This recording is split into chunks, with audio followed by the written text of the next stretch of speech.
ఆరాధించెదను ఆరాధించెదను దేవాది దేవుని ఆరాధించెదను ఆరాధించెదను ఆరాధించెదను దేవాది దేవుని ఆరాధించెదను ఆరాధించెదను ఆరాధించెదను రాజాధిరాజుని ఆరాధించెదను ఆరాధించెదను ఆరాధించెదను రాజాధిరాజును ఆరాధించెదను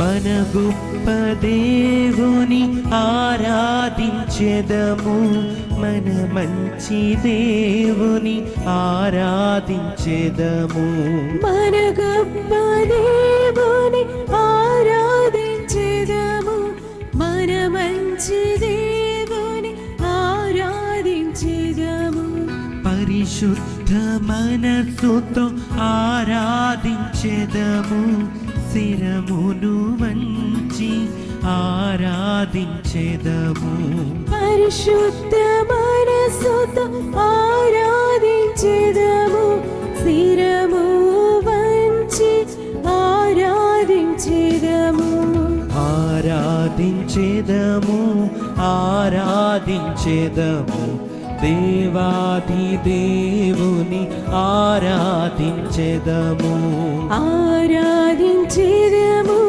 ఆరాధించెదము దేవాది దేవుని ఆరాధించెదము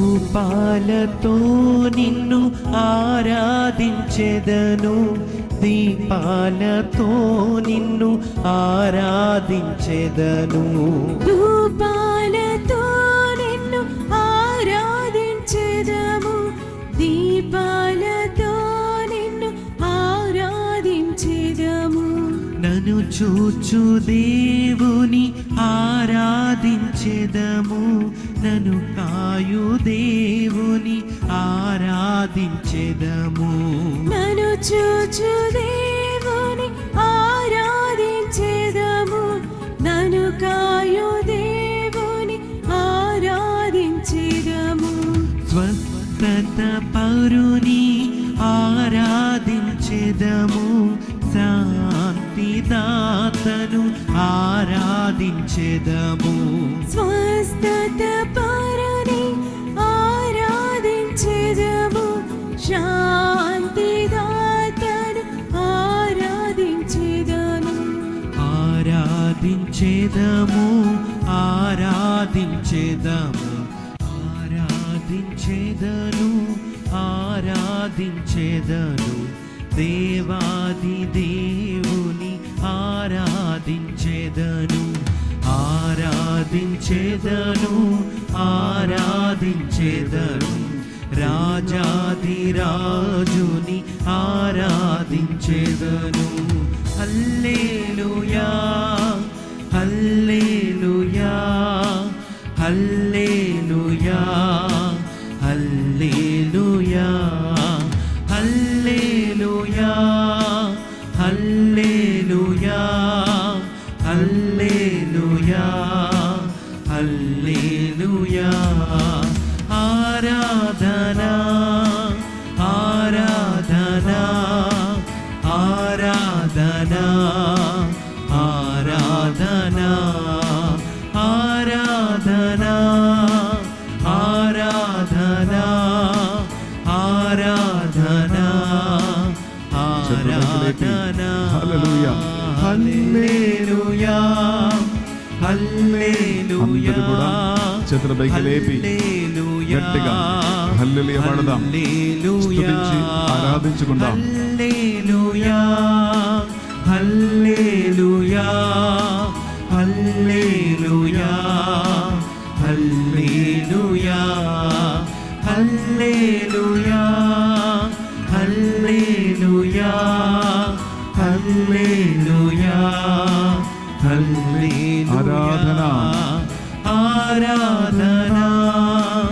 ఆరాధనా ఆరాధనా ఆరాధనా ఆరాధనా ఆరాధనా ఆరాధనా ఆరాధనా హల్లెలూయా hallelujah hallelujah hallelujah hallelujah hallelujah hallelujah హల్లెలూయా స్తుతించి ఆరాధించు. హల్లెలూయా హల్లెలూయా హల్లెలూయా హల్లెలూయా హల్లెలూయా వందెత్తి స్వరములెత్తి తండ్రి దేవునికి ఆరాధన. యేసయ్యా నీకే వందనము, పావనాత్మ దేవా స్తోత్రము. హల్లెలూయా హల్లెలూయా we praise you. Worship you, Lord. You hallelujah hallelujah hallelujah hallelujah hallelujah hallelujah hallelujah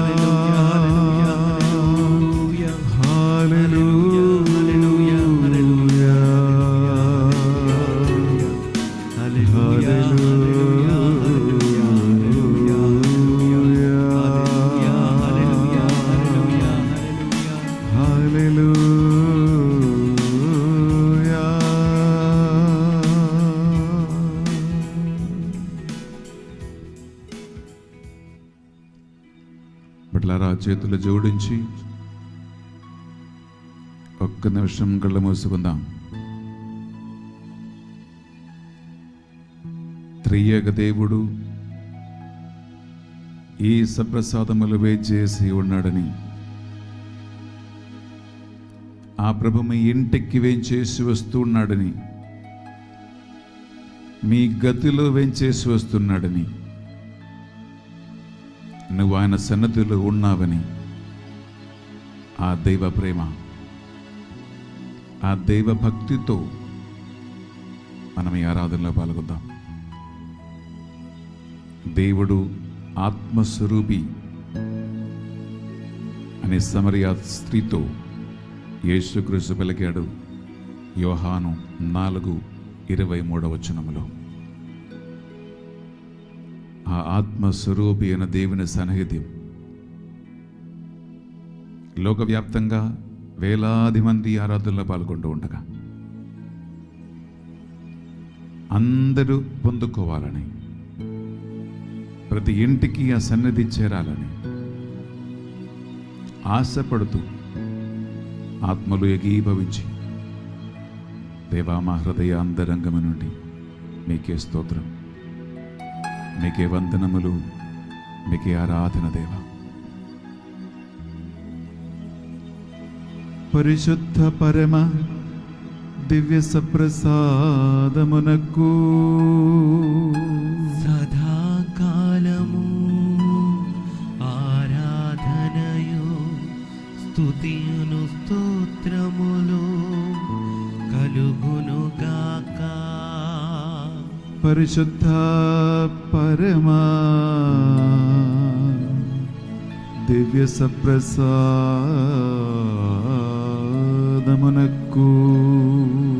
సదాకాలము ఆరాధనయు స్తుతియును స్తోత్రములు నమస్కారము కలుగునుగాక. పరిశుద్ధ పరమా దివ్య సప్రసాదమునకు సదాకాలము ఆరాధనయు స్తుతియును స్తోత్రములు నమస్కారము కలుగునుగాక. ఆమేన్ ఆమేన్ ఆమేన్ ఆమేన్.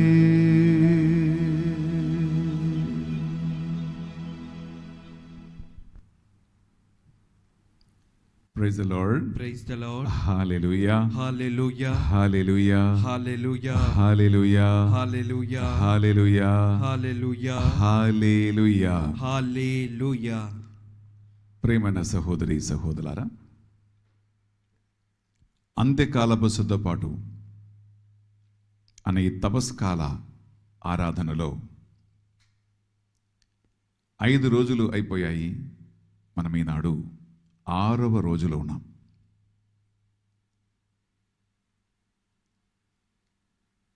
ఈ ఆరాధనలో మీకు తెలుసు, అంత్యకాలపు సూచనలు పుణిత పౌలు గారు తిమోతి రాసిన 2వ పత్రిక 3వ అధ్యాయంలో 1 నుంచి 5 వరకు చక్కగా రాసిపెట్టాడు.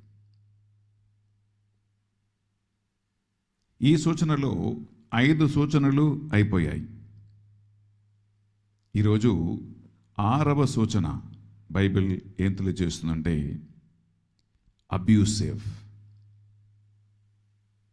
అబ్యూసివ్ అని ఇంగ్లీషులో ఉన్న ఈ పదాన్ని తెలుగులో పరులను దూషించువారు అని అర్థం ఉంది. Please listen. Abusive in English, పరులను దూషించువారు అని దీనికి తెలుగులో అర్థం ఉంది. ప్రియపట్లారా,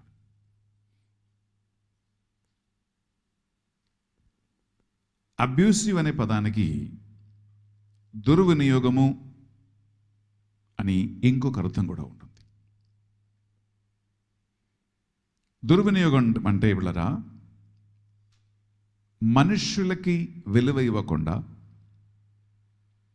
మనుషులని వస్తువులుగా వాడి పడేస్తున్నటువంటి ఒక మెంటాలిటీ. సాధారణంగా మనం ఏం చేస్తాం? వస్తువులను మనం వాడుకుంటాం. మనుషులని మనం వాడి ఒక వస్తువులాగా పరిగణించేది లేదు. కానీ ఇక్కడ ప్రియబిళ్ళరా, యాక్చువల్ చెప్పాలంటే ప్రియబిళ్ళరా, మనము సాధారణంగా వస్తువులను వాడదాం, మనుషులని ఎవరు వాడి పడేసేది కాదు. కానీ అంత్యకాలపు సూచనలో ఈ 6వ సూచన ఏంటంటే, మనుషులు ఎలా తయారవుతారంటే ప్రియబిళ్ళరా, మనుషులను కూడా వస్తువులాగా నా సంతృప్తి కోసం, మా సెల్ఫిష్నెస్ కోసం, స్వార్థ తాల్పర్యాల కోసం వాడుకోవటమే. విచ్ మీన్స్ ఒక మనిషి నాకు పనికి వచ్చినంత వరకు నేను వాడతా, ఒక మనిషితో నాకేమైనా పని ఉన్నంత వరకు నేను వాడతా. ఒకసారి పనికి రాదు అంటే ఇంకా పడేయటం. ఇలా మనిషిని వాడుకోవటంలో సైకాలజికలీ అబ్యూసెస్ యాక్చువల్లీ 3 రకాలుగా ఉన్నాయండి. ఒకటి ఫిజికల్ అబ్యూస్, రెండవది సెక్సువల్ అబ్యూస్, మూడవది ఎమోషనల్ అబ్యూస్. ఫిజికల్ అబ్యూస్ అంటే మరి వెళ్ళారా, శారీరకమైనటువంటి దుర్వినియోగము. సెక్సువల్ అబ్యూస్ అంటే లైంగికమైన దుర్వినియోగము. ఎమోషనల్ అబ్యూస్ అంటే భావోత్తరీయమైనటువంటి దుర్వినియోగం. ఈ దుర్వినియోగములో పిల్లలని కూడా దుర్వినియోగం చేసే ఈ 3 అంశాలు ఉంటాయి. యువకులను కూడా దుర్వినియోగం చేసే సిచ్యువేషన్స్ ఉన్నాయి. ఈవెన్ పెద్ద వయసులో ఉన్న ముసలి వాళ్ళని కూడా దుర్వినియోగం చేసే పరిస్థితులు కొన్ని కుటుంబాలలో, కొన్ని సంఘాలలో జరుగుతూనే ఉన్నాయి. అందువల్ల ఇది కేవలం ఒక సైకాలజికల్ అనాలిసిస్ మాత్రం కాకుండా ఈ దుర్వినియోగాలు అన్నీ కూడా బైబిల్లో కూడా మనం చూస్తూ ఉన్నాం. అంత్యకాలములో మనుషులని వాడుకున్నటువంటి ఒక పరిస్థితి తయారవుతారని పౌలు గారు దేవుడిచ్చిన అనంత జ్ఞానముతో తిమోతి సంఘానికి రాశాడంటే, ప్రియులారా, ఇది అంత్యకాలములో మన జీవితములో జరగబోయే కార్యమే. మనుషులు అబ్యూసివ్గా తయారై మనిషి సంబంధాలకి, రిలేషన్షిప్కి విలువ లేకుండా మనుషులని వస్తువుగా వాడి పడేసినట్లు సంబంధాలకి విలువ లేదు, నైతిక విలువ లేదు, ప్రేమకి విలువ లేదు, రక్త సంబంధాలకి విలువ లేదు. ఇది యాక్చువల్లీ చాలా ఘోరమైన పరిస్థితియే. మనము కాసేపు లోతుగా బైబిల్లో ఇటువంటి శారీరక దుర్వినియోగాలు, లైంగిక దుర్వినియోగాలు, ఎమోషనల్ దుర్వినియోగాలు ఉన్నాయా అని మనము చదివితే మనకి అంశము లోతుగా అర్థమవుతుంది. ఇక్కడ ఒక చిన్న క్లారిఫికేషన్ చేయాలనుకున్నాం. కొంతమందికి ఇలా ఈ 3 దుర్వినియోగాల మధ్యలో ఉన్నటువంటి సటిల్ డిఫరెన్సెస్ అర్థం కాదు. దుర్వినియోగం అని వినగానే అన్ని సెక్సువలీ కనెక్టెడ్ అని అనుకుంటారు. కానీ ఈ 3టికి సపరేట్ డిస్టింక్టివ్ అబ్యూసెస్ ఉన్నాయండి, దుర్వినియోగాలు ఉన్నాయి. శారీరక దుర్వినియోగము అంటే ఇంగ్లీష్ ఆక్స్ఫర్డ్ డిక్షనరీలో ప్రియబడ్డారా, inflicting physical pain on someone without the will and knowledge of the person, either for a short period of time or a long period of time, is called physical abuse. తెలుగులో దాన్ని అనువాదనం చేస్తే, ఒక మనిషి శరీరానికి వేదన కలిగేటట్లు ఆ మనిషిని శారీరకమైనటువంటి అబ్యూస్ చేయటం వలన, ఆ మనిషి అనుమతి లేకుండా కొద్దిగా కానీ సుదీర్ఘమైన కాలానికి ఒక మనిషిని అబ్యూస్ చేయటానికి ఎవరైతే ముందుకు వస్తారో దానిని ఫిజికల్ అబ్యూస్ అని అంటారు. ఈ ఫిజికల్ అబ్యూస్కి సెక్స్తో సంబంధం లేదు, ఎమోషనల్తో సంబంధం లేదు. రెండవదిగా సెక్సువల్ అబ్యూస్ ఏంటంటే బిడ్డలారా, ఒక మనిషిని లైంగిక తాల్పర్యాలతో లైంగిక సుఖము పొందుకోవటానికి మాత్రం ఆ వ్యక్తి అనుమతి లేకుండా ఒక షార్ట్ పీరియడ్లో కానీ ఒక లాంగ్ పీరియడ్లో కానీ లైంగిక తాల్పర్యముతో, లైంగిక ఉద్దేశముతో మాత్రం వాడుకోవటం సెక్షువల్ అబ్యూస్ అని మనము అర్థం చేసుకుంటాం. Making use of a person for a sexual pleasures only, without the will and wish of the person, either for a short period of time or a long period of time. Now, మూడవది emotional abuse. Emotional abuse బ్రదరా, శారీరకంగా మనిషిని ముట్టుకోకుండా, లైంగికమైనటువంటి ఏ ఉద్దేశం లేకుండా ఒక మనిషిని blackmail చేయటం వల్ల కానీ, పబ్లిక్లీ అందరి ఎదుట ఆ మనిషిని తిట్టటమా, హింసపరచటమా, ఆ వ్యక్తి జాతిని కానీ, కులాన్ని కానీ, మతాన్ని కానీ, డబ్బు కానీ, ఉద్యోగం కానీ, సంబంధాలను కానీ, దీన్ని ఏదినైనా ఒకటిని పట్టుకుని లేదా అన్నిటిని పట్టుకుని ఆ మనిషిని ఏడిపించి బాధపెట్టి ఎమోషనల్లీ బ్లాక్మెయిల్ చేయటం, ఆ మనిషి కృంగిపోయేలాగున, ఆ మనిషి డిప్రెషన్కి పోయేలాగున, ఆ మనిషిని అందరి ముందు విలువ లేకుండా చేయటమే యాక్చువల్లీ ఎమోషనల్ బ్లాక్మెయిల్ లేదా ఎమోషనల్ అబ్యూస్ని మనం అంటాం. అందువలన ఈ 3 డిస్టింక్షన్లో డిఫరెన్సెస్లో మనకు ఒక కరెక్ట్ క్లారిటీ దీనిలో రావాలి. ఎందుకంటే చిన్నప్పటి నుంచి ఈ రోజు వరకు ప్రియులారా ఒక్కసారి అయినా ఎమోషనల్ అబ్యూస్కి, ఒక్కసారి అయినా సెక్సువల్ అబ్యూసెస్కి, ఒక్కసారి అయినా ఫిజికల్ అబ్యూసెస్కి గురి కాని ఏ ఒక్క మనిషి కూడా లేడు. దిస్ ఈస్ ద ఫ్రైటనింగ్, భయపడుతున్నటువంటి ఒక రియాలిటీ. ఈ ఆరాధనలో పాల్గొంటున్న మీరు ఒక్కసారి మీ గత జీవితాన్ని ఒకసారి తొంగి చూడండి. ఒక్కసారి అయినా మీ గతములో లైంగిక అబ్యూసెస్కి నీ గురి ఉన్నావా? ఒక్కసారి అయినా మీ జీవితంలో సెక్సువల్ అబ్యూసెస్కి నీ గురి ఉన్నావా? ఒక్కసారి అయినా మీ జీవితంలో నీవు ఇమోషనల్ అబ్యూసెస్కి గురి ఉన్నావా? ఇలాంటి అబ్యూసెస్ చాలా లోతైన ఆంతర్య గాయాలకి, వేదనలకి, దుఃఖానికి, దురిదానికి, కన్నీటికి, సమస్యలకి ఒక మనిషిని ప్రియులరా నడిపిస్తుంది, లాగేస్తుంది. జీవితం మీద విరక్తి కలుగుతున్న అనుభవాలు ఉంటాయి.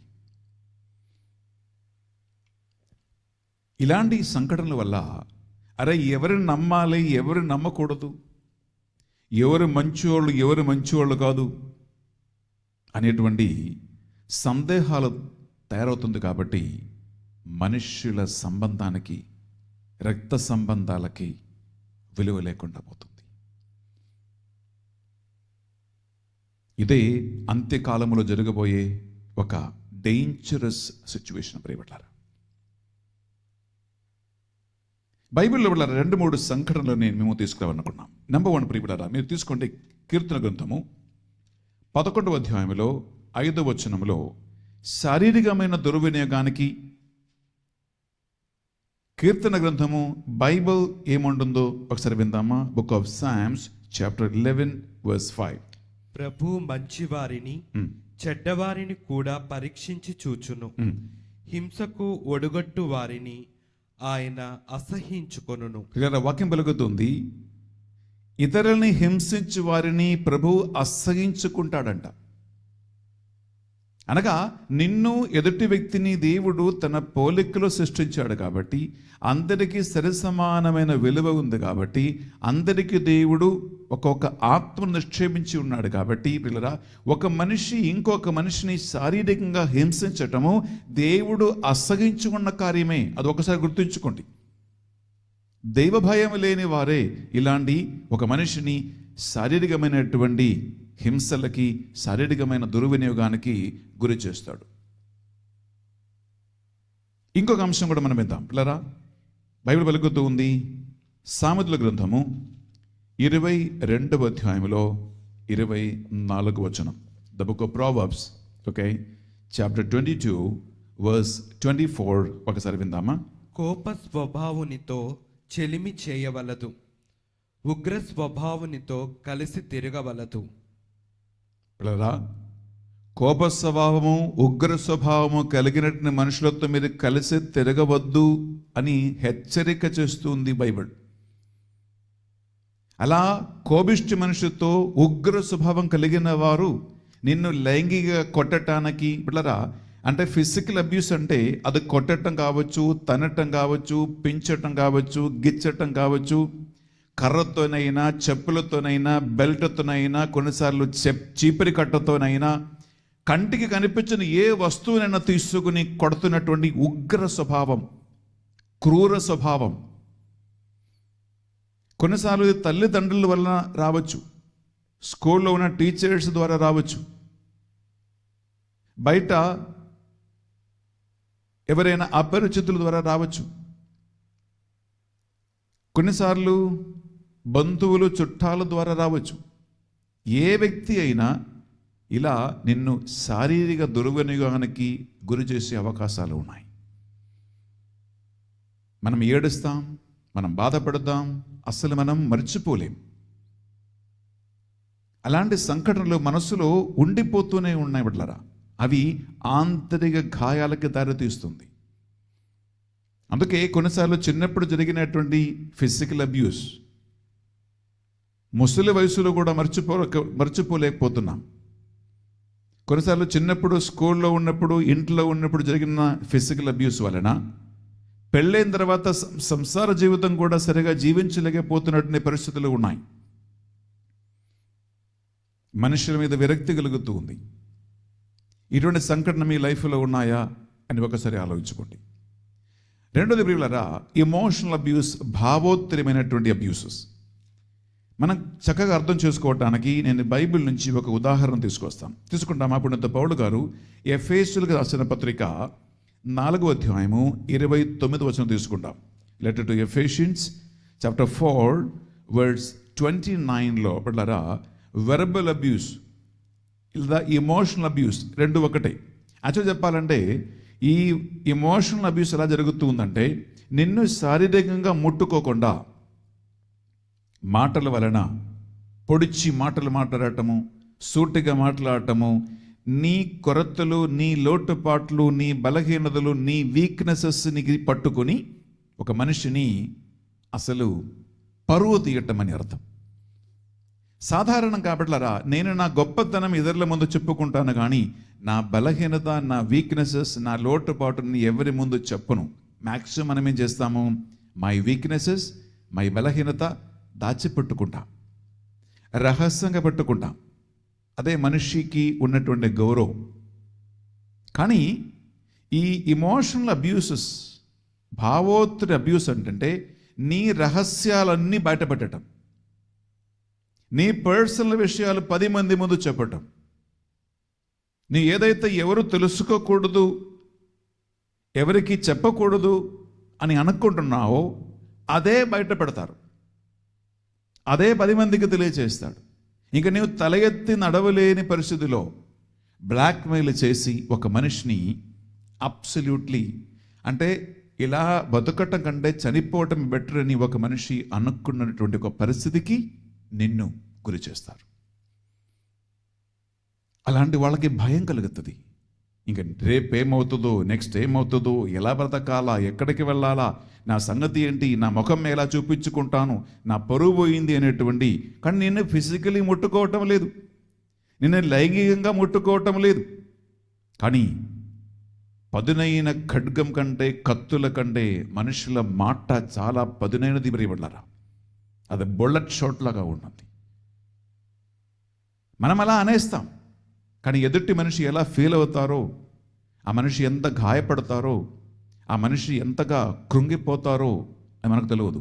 అంత్యకాలములో మనుషులు అలా తయారవుతారంటే ఇట్స్ రియలీ సమాజ జీవితం, సామాజిక జీవితం, కుటుంబ జీవితం, సంఘ జీవితం చాలా కష్టంగా ఉంటుంది. అలాంటి పరిస్థితికి అన్నీ వెళ్ళిపోతాయి. ఓకే, చదువుతామా? Letter to Ephesians chapter 4 verse 29. సంభాషణములో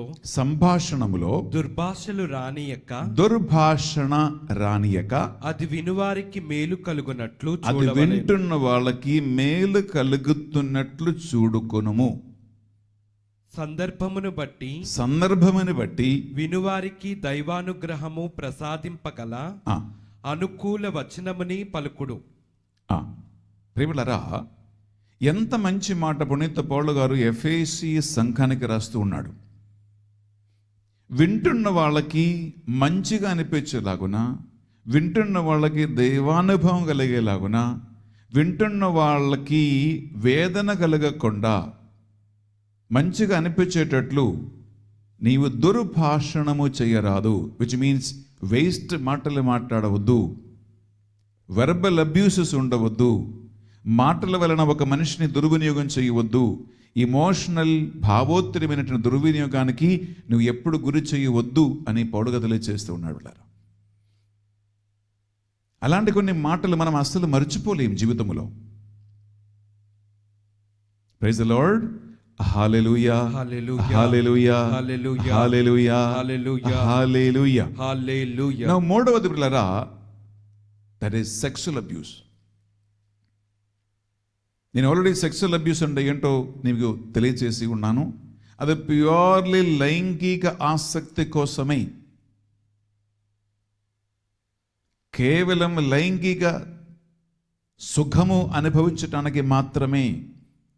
ఎదుటి వ్యక్తి ఏం ఫీల్ అవుతున్నాడో, ఎదుటి వ్యక్తికి ఏం జరుగుతూ ఉంటుందో, దీని కాన్సిక్వెన్సెస్ ఏంటో, దీని యొక్క ప్రతిఫలితం ఏంటో, అది ఏది నేను ఆలోచించే పనే నాకు లేదు.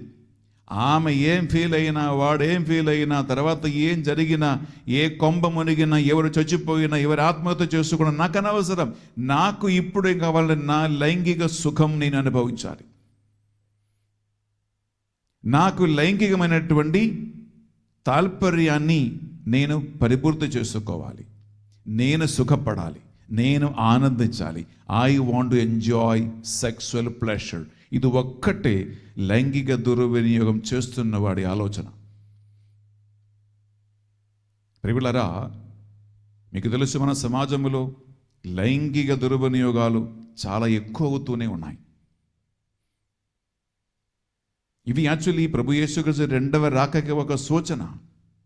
అందుకే పౌలుగా రాశాడు. మనం బైబిల్ చూస్తే ప్రియులారా, మాలాకి ప్రవక్త గ్రంథం తీసుకుంటామా? మాలాకి ప్రవక్త గ్రంథం 2వ అధ్యాయములో 16వ వచనం తీసుకుంటే ప్రియులారా, లైంగిక దుర్వినియోగ సంబంధమైనటువంటి ప్రవక్త పలికిన మాటలు ఒకసారి విందాం. Letter to Malachi chapter 2 verse 16. Israel దేవుడైన ప్రభు ఇట్లనుచున్నాడు, నేను విడాకులను అసహించుకొందును. ఒకడు తన వస్త్రములను హింసతో కప్పుకొనుట ప్రభు ఏవగించుకొనును. కనుక మీ మనస్సాక్షిని పరీక్షించుకొని విశ్వాసపాత్రులై మీ భార్య పట్ల క్రూరముగా ప్రవర్తింపకుడు.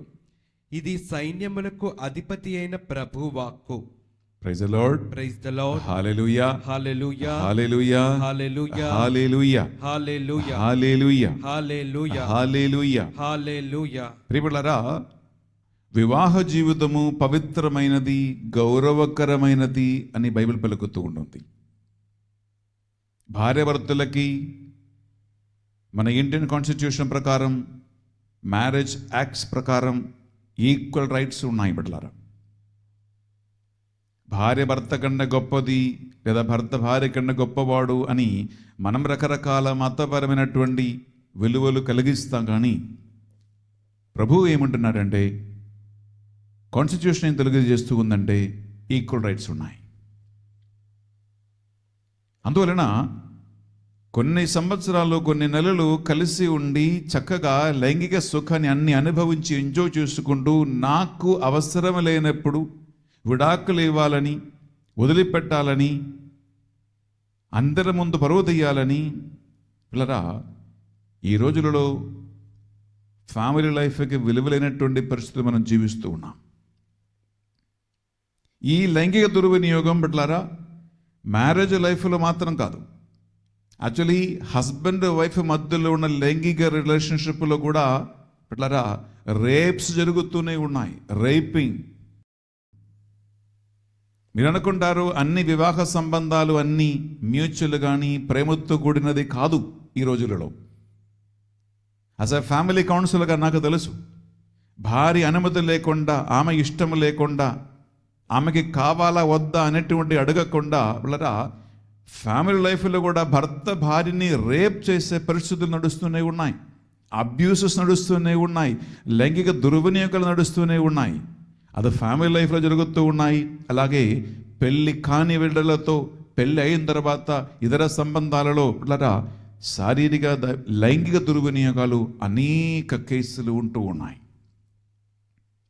అది జరిగింది అంటే పిల్లరా దట్ ఈస్ మనస్సులో, గుండెలో thinking and feelings and emotionally అది మొక్కలుగా చేస్తుంది. గుండె విరిగిపోతూ ఉంటుంది, మనస్సు విరిగిపోతూ ఉంటుంది, బ్రతుకు మీద ఆశ లేకుండా పోతూ ఉందండి. It's a very very horrible situation. కానీ అనేక మంది ఈ లైంగిక దుర్వినియోగాల విషయం బయట చెప్పరు. ఎందుకంటే చెప్తే పరువు పోతుంది, చెప్పకుండా ఉండే ప్రాణం పోతుందని లోపల ఏడుస్తూ కృంగి కుషించిపోతున్న మనుషులు ఉన్నారండి. అలాంటి వారు వాళ్ళరా పెళ్ళి, వివాహము, భర్తతో భార్యతో మళ్ళీ కలవటం ఇటువంటిది అస్సలు అసగించుకుంటారు. కాబట్టి అనేక మంది పెళ్ళంటే వాళ్ళకి ఇష్టమే లేదు. నేను ఒంటరిగా ఉంటాను, ఒక్కదానవే ఉంటాను, కానీ నా శరీరాన్ని ఇంకొకటి ముట్టుకోవటం నాకు ఇష్టం లేదు. ఎందుకంటే గత కాలంలో లైంగిక దుర్వినియోగానికి గురి అవ్వటం వల్ల లైఫ్ని అసగించుకుంటారు. ఈ దుర్వినియోగముల పట్లారా చిన్నపిల్లలు ఉన్నారు, యువకులు ఉన్నారు, పెళ్ళై వాళ్ళు ఉన్నారు, ముసలి వయసులో ఉన్నవారు ఉన్నారు. దానికి వయస్సు ఒక అడ్డు కాదండి బిడ్డలారా. Praise the Lord. Hallelujah, hallelujah, hallelujah, hallelujah, hallelujah. బిడ్డలారా, నేను ఇక్కడ ముగించే ముందుగా ఒకసారి తీసుకుంటామా కీర్తన గ్రంథము 147వ అధ్యాయములో మనం 1, 2, 3 విందాం. అక్కడ ఈ దుర్వినియోగాలను గురించి, అబ్యూసెస్ని గురించి పరిశుద్ధ గ్రంథం మనకు ఒక మంచి ఆలోచన కలిగిస్తూ ఉంటుంది, ఒక మంచి వాక్యం మనకు నేర్పిస్తూ ఉంటుంది. Psalms 147 verses 1, 2 and 3. మీ దగ్గర బైబిల్ ఉండే తీసుకోండి, లేకపోతే శ్రద్ధతో ఈ మాట వినండి. మీరు ప్రభువుని స్తుతింపుడు, మన ప్రభువుని కీర్తించుట మంచిది, ఆయనను కీర్తించుట యుక్తము, మనోరంజిత కార్యము. ప్రభు యెరూషలేమును పునరుద్ధరించును, ఇజ్రాయిలు బందీయులను స్వయదేశమునకు కొనివచ్చును, భగ్న హృదయుల బాధలు తీర్చి వారి గాయములకు కట్లు కట్టెను. ఆయన నక్షత్రములను లెక్క పెట్టును, ప్రతి తారకు పేరు పెట్టును. Praise the Lord. Praise the Lord. Hallelujah, hallelujah, hallelujah, hallelujah. ఇక్కడ వాక్యం పలుకుతుంది, నువ్వు ఇప్పుడు నిరాశలో, నిష్ప్రగలో, నాకు లైంగిక దుర్వినియోగాలు జరిగాయి, నాకు ఫిజికల్ అబ్యూసెస్ జరిగాయి, నాకు భావోద్రిమైన ఇమోషనల్ అబ్యూసెస్ని గురి అయ్యాను అని నువ్వు ఇప్పుడు ఏడుస్తూ బాధపడుతూ కన్నీటితో నీవు జీవిస్తూ ఉన్నావా? ఉంటే ఇక్కడ ప్రభు ఏమంటున్నారంటే, ప్రభువు గాయం కలిగిన వారి గాయాలను కట్టుకట్టును, విరిగి నలిగిన హృదయములతో ఉన్న వారికి ఆయన స్వస్థత ప్రసాదించును, ఏడుస్తున్న వారి కన్నీటిని ఆయన తుడుచును, కఠిన హృదయం కలిగిన మూర్ఖులకి ఆయన మారు మనస్సు కలుగజేయును, ఇజ్రాయేలు బిడ్డల పాపాలు ఆయన మన్నించును, లైఫ్లో కుటుంబములో నూతనత్వం ఆయన దయచేస్తాడు. బిడ్డలారా, విచ్ మీన్స్ ఆయన మనకు నిరీక్షణ ఇస్తూ ఉన్నాడు. ఈ దివస ప్రసాద ఆరాధనలో బిడ్డలారా మనం ప్రార్థన చేయబోతున్నాం. ఈ ఆరాధనలో, ఈ ప్రార్థనలో ఒక విషయం గమనించండి. నెంబర్ 1 ప్రియబిడ్డలారా, మనం ఏం చేస్తూ ఉన్నామంటే ఫిజికల్ అబ్యూసెస్కి, సెక్సువల్ అబ్యూసెస్కి, ఇమోషనల్ అబ్యూసెస్కి గురి అయి విరిగి నలిగి కన్నీటితో వేదనలతో ఉన్న వారిని ప్రభువు ఓదార్చమని, ప్రభువు బలపరచమని, స్వస్థపరచమని, అటువంటి బంధకాల నుంచి విడిపించమని మనం ప్రార్థన చేయబోతున్నాం. ఇది మొదటిది. రెండవది, ది అబ్యూసర్స్, ఎవరైతే దుర్వినియోగం చేశారో అలాంటి వాళ్ళ కఠిన హృదయము, మూర్ఖులైన పాపులకి మారి మనస్సు కలగాలని, ఇంకొకసారి ఇటువంటి దుర్వినియోగాలకి మనం ఎవరిని గురి చేయకుండా దైవభయముతో మనం ముందుకు సాగాలని ఈ ఆరాధనలు మనం ప్రత్యేకంగా ప్రార్థిద్దాం. మీరెక్కడ ఉన్న ఒక్క నిమిషం చేతులు జోడించండి ప్రియబిడ్డలారా. నేను చేసే మొదటి ప్రార్థన, అబ్యూసెస్కి గురి అయ్యే వాళ్ళ కోసం ప్రార్థిస్తూ ఉన్నాం. ఒక్క నిమిషం నీవు ఎలాంటి అబ్యూసెస్కి గురి అయ్యావో అని ఒక్కసారి మనసులో ఆలోచించుకోండి. ప్రియబిడ్డలారా, నీవు లైంగిక దుర్వినియోగానికి, శారీరక దుర్వినియోగానికి, ఎమోషనల్ దుర్వినియోగానికి గురి అయి ఉంటే ఒక్క నిమిషం నీ గతమును ఆలోచించుకోండి. ఎవరి వల్ల, ఎక్కడ, ఎన్నిసార్లు ఈ అబ్యూసెస్కి గురి అయ్యావు? ఈరోజు నీకేమనిపిస్తుంది? ఓదార్పు లేకుండా ఈరోజు ఏడుస్తూ ఉన్నావా? అలాంటి అబ్యూసెస్ గురి అయిన వారికి నేను ఇచ్చే ఒక్క మంచి సలహా ఏంటంటే బిడ్డలారా, మీరు ఒక ధ్యాన వడకానికి మీరు వెళ్ళండి. ధ్యాన వడకానికంటే మన ఈ ఆంధ్ర తెలంగాణ రాష్ట్రాలలో ఏలూరు దివ్యవాకు ధ్యాన వడక మందిరం, విజయరాయ్, మా దగ్గర ఆంతరిక స్వస్థ ధ్యాన వడకాలు ఉన్నాయి. రండి, ఈ వడకాలలో పాల్గొనండి. లేదా హైదరాబాదులో ముత్తంగి దివ్యవాకు ధ్యాన వడక మందిరం ఉంది, ఎస్విడి గురువుల వల్ల నడిపించబడుతుంది. అక్కడికి వెళ్ళి ఒక ఆంతరిక స్వస్థత ధ్యాన వడకములో పాల్గొనండి. లేదా మీకు విశాఖపట్నం డైసిస్లో ఇంకొక ధ్యాన వడక మందిరం ఉంది, మీకు బాపూజీ నగర్ గుంటూరు జిల్లాలలో ఇంకొక ధ్యాన వడక మందిరం ఉంది. ఈ 4 ధ్యాన వడక మందిరాలు కరిస్మాటిక్ గురువుల వల్ల నడిపించబడుతున్నటువంటి ఆంతరిక స్వస్థ ధ్యాన వడకాలు ఉన్నాయి. ప్రియబిడ్డలారా, మీరు ఇటువంటి ఇమోషనల్, ఫిజికల్, సెక్సువల్ అబ్యూస్ గురి అయ్యావంటే కేవలం ఒక ప్రార్థనకి వెళ్ళటం మాత్రం కాదు, కనీసం 3-4 రోజులలో ఇటువంటి ధ్యాన వడక మందిరాలలో నడిపించబడుతున్నటువంటి ఆంతరిక స్వస్థత ధ్యాన వడకం, ఇన్నర్ హీలింగ్ రిట్రీట్స్కి మీరు వెళ్ళండి. ఖచ్చితంగా మీరు స్వస్థ పొందుకుంటారు. మీకు కౌన్సిలింగ్ ఉంటుంది, పాప సంకీర్తనం ఉంటుంది, స్వస్థత ఆరాధన ఉంటుంది, విడుదల ఆరాధన ఉంటుంది, హస్తాభిషేక, తైలాభిషేక ప్రార్థన కూడా ఉంది. కాబట్టి ఖచ్చితంగా మీరు స్వస్థ పొందుకుంటారు. నేను మీకోసం ప్రార్థన చేయబోతున్నాను. ప్రభువా, నీ పరిశుద్ధ నామమునకు స్తోత్రమయ్యా. తెలుసో తెలియక చిన్నప్పటి నుంచి ఈరోజు వరకు ఇతరుల క్రూరత్వం వలన, స్వార్థపు వలన, తప్పుడు పాప ప్రభావముల వలన, పిశాచి ప్రభావాల వలన ఎంతోమంది లైంగిక దుర్వినియోగానికి, శారీరక దుర్వినియోగానికి, మానసిక దుర్వినియోగానికి గురి అయి ఉన్నారయ్యా. ఈరోజు వారు ఒక్కొక్కరి కోసం ప్రార్థిస్తూ ఉన్నాం. ప్రభువు, వారిని నీవే తాకి ముట్టమని ప్రార్థిస్తున్నాం. ఓదార్చు, ఓడన పరిశుద్ధాత్మదేవ, వారిని ఓదార్చండి, కన్నీరు తుడిచివేయండి. ప్రభువా, వేదనలు, దుఃఖము, దురితము, బాధలు, కన్నీటిని వారిని తొలగించమని ప్రార్థిస్తున్నామయ్యా. అంత్యకాలపు సిద్ధపాటు నీ ఆరాధనలో పాల్గొని నీ ఎదుట ప్రార్థనలో ఉన్న ప్రతి బిడ్డ ప్రార్థన మీ దివ్య సన్నిధికి చేరునగాక. ఈ దివ్య సప్రసాదం నుండి మీ స్వస్థత విడుదల ఉన్నగాక. నీ యొక్క అభిషేకం విడుదలగునగాక. నీ యొక్క సన్నిధి విడుదలగునగాక. వారు నీ యొక్క పరిశుద్ధమైనటువంటి రక్తం పేరిట స్వస్థతలగునుగాక. నీ వాక్య పేరిట హీలింగ్ జరుగునుగాక. నీ ఆత్మ సన్నిధిలో ఓదార్పు పొందుదురుగాక.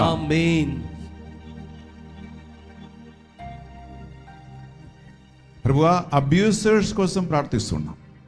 దుర్వినియోగం చేసేవారు, మూర్ఖులు, స్వార్థపరులు, మనిషి గౌరవించకుండా మనిషిని వస్తువులుగా వాడుకున్నటువంటి క్రూరులు, కఠిన హృదయములు కలిగిన వారి కోసం ప్రార్థిస్తూ ఉన్నాం. ప్రభువా, ఈ ఆరాధనలో పాల్గొంటూ ఉండగా వారికి మారు మనసు దయచేయమని ప్రార్థిస్తున్నాం. వారిలో ఉన్న స్వార్థమును విరగొట్టమని ప్రార్థిస్తున్నాం. వారిని పట్టుకోమని ప్రార్థిస్తున్నాం. వారికి పాపబోధం, పశ్చాత్తాపం కలుగునుగాక. ఒక దేవుడు ఉన్నాడని వారు గ్రహింతురుగాక. అందరికి సృష్టికర్త ఆయనని వారు అర్థం చేసుకుంటురుగాక. మనిషికి ఇమోషన్స్ ఉన్నాయి, ఫీలింగ్ ఉన్నాయి, భావాలు ఉన్నాయని, ఒక లైఫ్ ఉంది అని అందరినీ మనిషిని మనిషిగా గౌరవింతురుగాక. ప్రభువా, ఈ 2 రకాల మనుషుల కోసం ప్రార్థిస్తూ ఉండగా అలనాడు నీవు క్రూరుడు, హింసకుడు, దూషకుడు అయినటువంటి సౌలుని పట్టుకుని పౌలుగా మార్చారయ్యా. ఎంతో మందిని, కఠిన హృదయం కలిగిన వారి, మూర్ఖుల, పాపులను నువ్వు మార్చావయ్యా. ప్రభువా, ఈ ఆరాధన మేము ప్రార్థన చేస్తూ ఉండగా నీ శక్తి విడుదలగునగాక. బిడ్డలారా, 2 చేతులు మీ ముందు మెల్లగా చాచి తెరచి పట్టుకోండి. నీ చేతులు రొట్టెని నేనయ్యా, నన్ను విరువు దేవా, నన్ను విరగొట్టండి ప్రభువా, నన్ను మార్చుము దేవా, నీ పోలికగా మలచుము దేవా, నన్ను స్వస్థపరచండి ప్రభువా అని ప్రభు సన్నిధిలో 2 చేతులు చాచి తెరచి పట్టుకుంటూ ఈ ఒక పాటను ఒక ప్రార్థనగా మలచి నేను పాడిన తర్వాత నా తర్వాత పాడండి. కళ్ళు మూసుకో, 2 చేతులు చాచి తెరచి పట్టుకోండి. సౌలుని మార్చిన దేవుడు నిన్ను కూడా మారుస్తాడు. అబ్రహాముని పిలిచి మార్చిన దేవుడు నిన్ను కూడా మారుస్తాడు. అనేక మంది పూర్వకులను దేవుడు పిలిచాడు, ప్రవక్తని పిలిచాడు, సువార్తికులను పిలిచారు. అందరినీ ఆయన అతని ఆత్మ ద్వారా స్పర్శించి విరగగొట్టి నలగగొట్టి నూతన సృష్టిగా చేసి ఉన్నారు. నిన్ను కూడా నూతన సృష్టిగా మార్చాలని నా తర్వాత ఈ పాటను పాడుకుంటూ ఈ ఆరాధనలో పాల్గొనండి.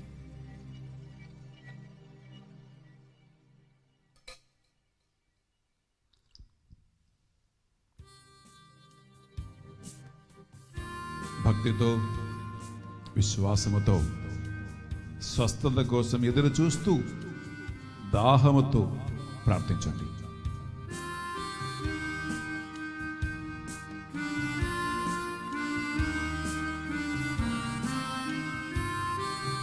నీ చేతిలో రొట్టెను నేనయ్యా, వీరువు యేసయ్యా. నీ చేతిలో రొట్టెను నేనయ్యా, వీరువు యేసయ్యా. వీరువు యేసయ్యా, ఆశీర్వదించు యేసయ్యా. వీరువు యేసయ్యా, ఆశీర్వదించు యేసయ్యా. నీ చేతిలో రొట్టెను నేనయ్యా, వీరువు యేసయ్యా.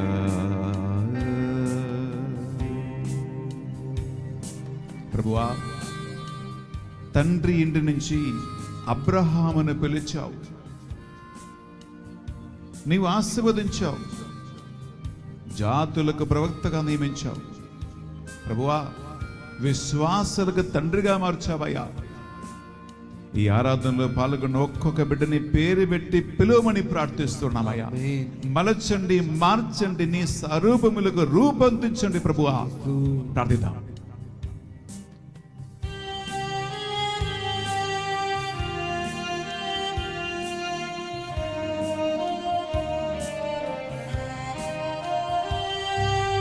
తండ్రి ఇంటి నుండి పిలిచితివి, అబ్రామును ఆశీర్వదించితివి, అబ్రహాముగా మార్చితివి. తండ్రి ఇంటి నుండి పిలిచితివి, అబ్రామును ఆశీర్వదించితివి,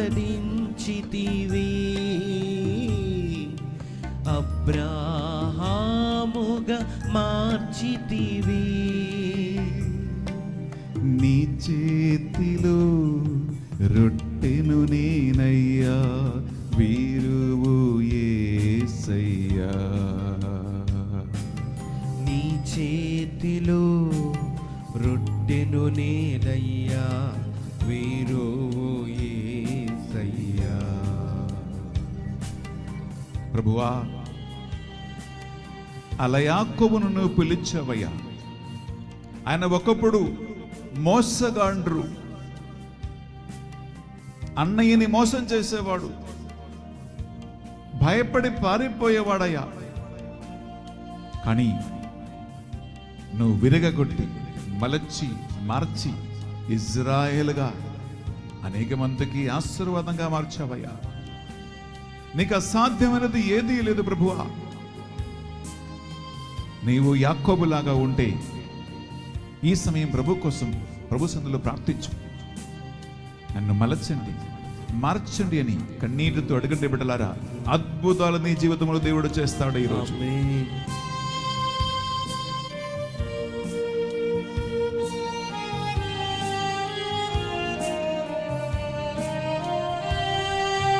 అలయాకోబును నీవు పిలచితివి, ఆనాడు ఆశీర్వదించితివి,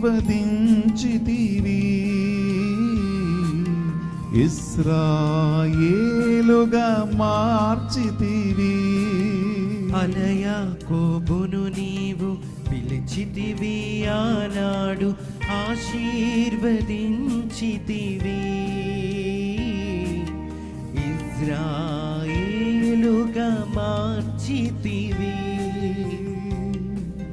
నీ చేతిలో రొట్టెను నేనయ్యా, వీరు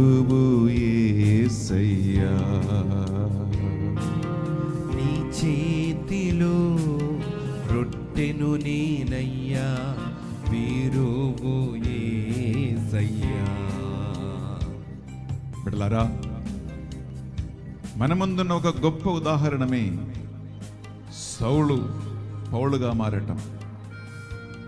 అనుమతి పత్రం తీసుకుని దేవుని బిడ్డలని, క్రైస్తవులని హింసించి బంధించి చెరసాలలో వేసి చంపేయటానికి వెళ్ళిన క్రూరుడు, మూర్ఖుడు పౌలు. ఒక్కసారి దేవుని వెలుగు ఆయనపై పడ్డది. గొప్ప సువార్థికుడుగా దేవుడు మార్చాడు. నీవు కఠిన హృదయం కలిగి ఉన్నావా? మూర్ఖుడువై ఉన్నావా? సైతానులాగా ఉన్నావా? నీ గుండెను దేవునికి అర్పించు. ఆయన నిన్ను మార్చేస్తాడు. నిన్ను విరగగొట్టి నలగగొట్టి దేవుని బిడ్డగా మారేస్తాడండి. కళ్ళు మూసుకొని ప్రార్థించు.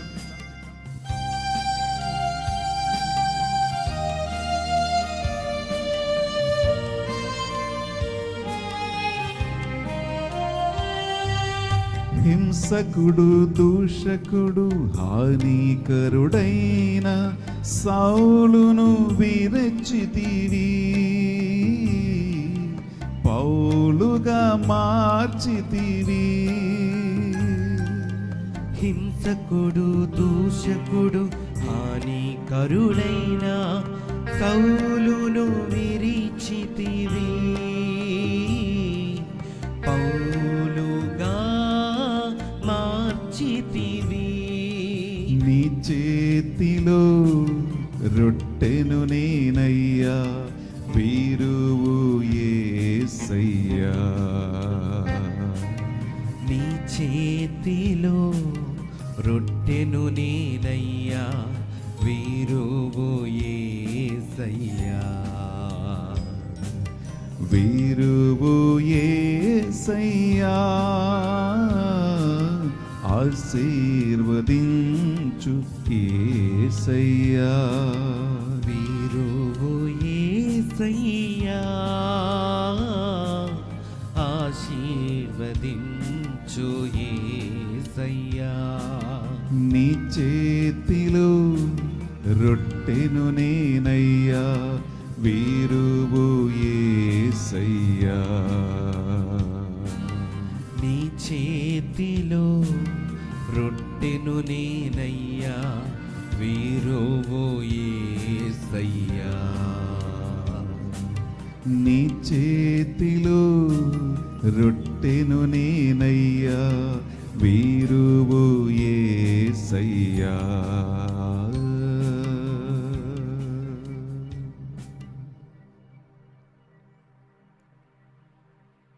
బిడ్డలారా, నిశ్శబ్దంగా రెండు చేతులు గుండె మీద పెట్టి, ప్రభు ఆత్మ నిన్ను స్పర్శించాలని, ఆయన హస్తం నిన్ను స్పర్శించాలని, ఆయన వెలుగు నీపై ప్రకాశింపబడాలని, ఆయన సన్నిధి నీకు రావాలని దాహముతో ప్రార్థించు.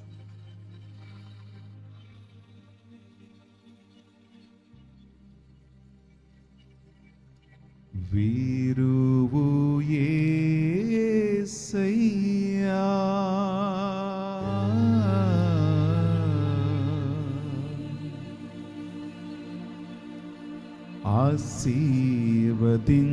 ఆశీర్వదించు యేసయ్యా.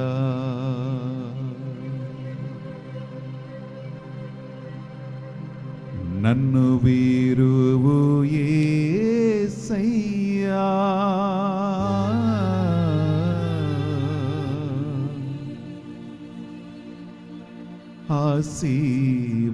ఆశీర్వదించు యేసయ్యా.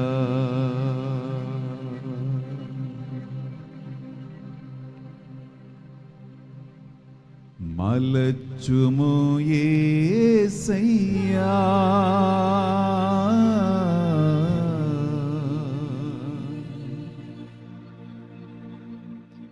మార్చుము యేసయ్యా.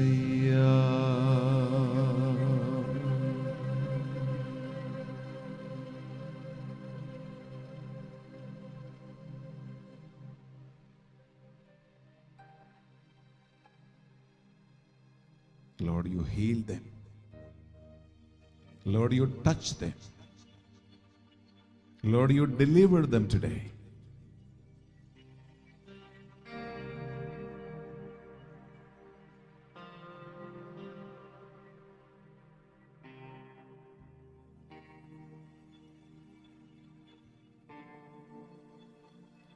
ప్రభు సన్నిధిలో మోకరించండి. దివ్య సప్రసాద ఆశీర్వాదం మనం స్వీకరించబోతూ ఉన్నాం. ఈ సప్రసాదం నుండి ఆయన కృప, ఆయన స్వస్థత, ఆయన డెలివరెన్స్ మీపై రావాలని దాహంతో ఈ చివరి ఆరాధనలో కలిసి పాడండి. ఆశీర్వాదం కోసం ఎదురు చూస్తూ ప్రార్థించండి.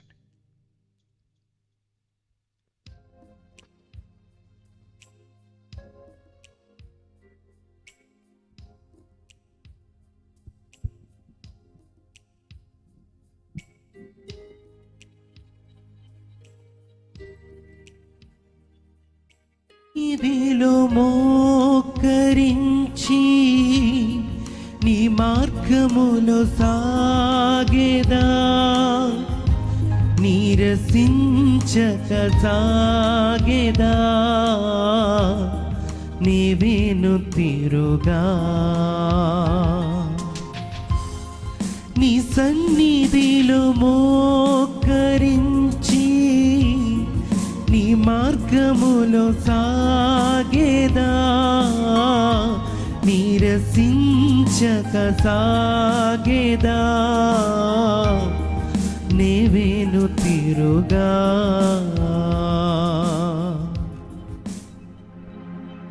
ప్రభువు మీతో ఉండునుగాక. నీ ఆత్మతోనూ ఉండునుగాక.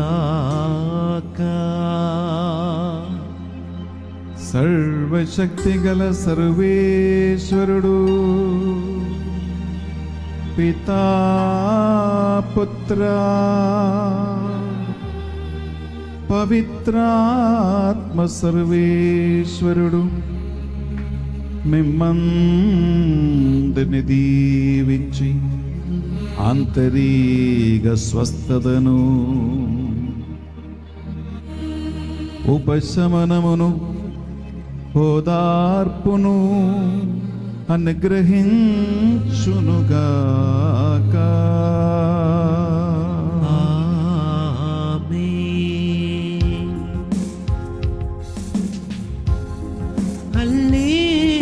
హల్లెలూయా, హల్లెలూయా, హల్లెలూయా, హల్లెలూయా.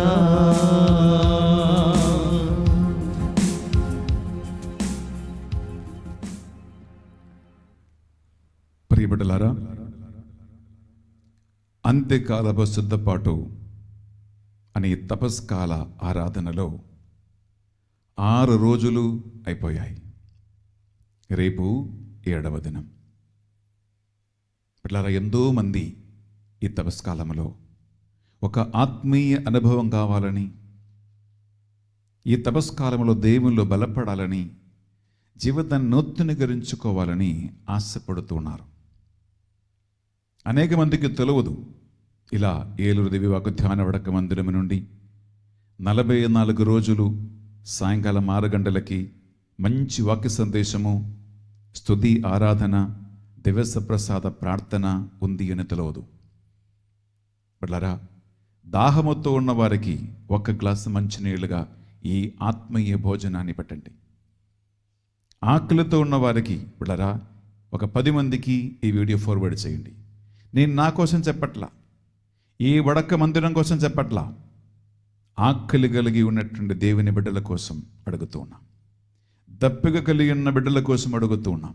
మీకు తెలిసిన ఒక 10 మందికి, ఒక 20 మందికి ఈ వీడియో ఫార్వర్డ్ చేయండి.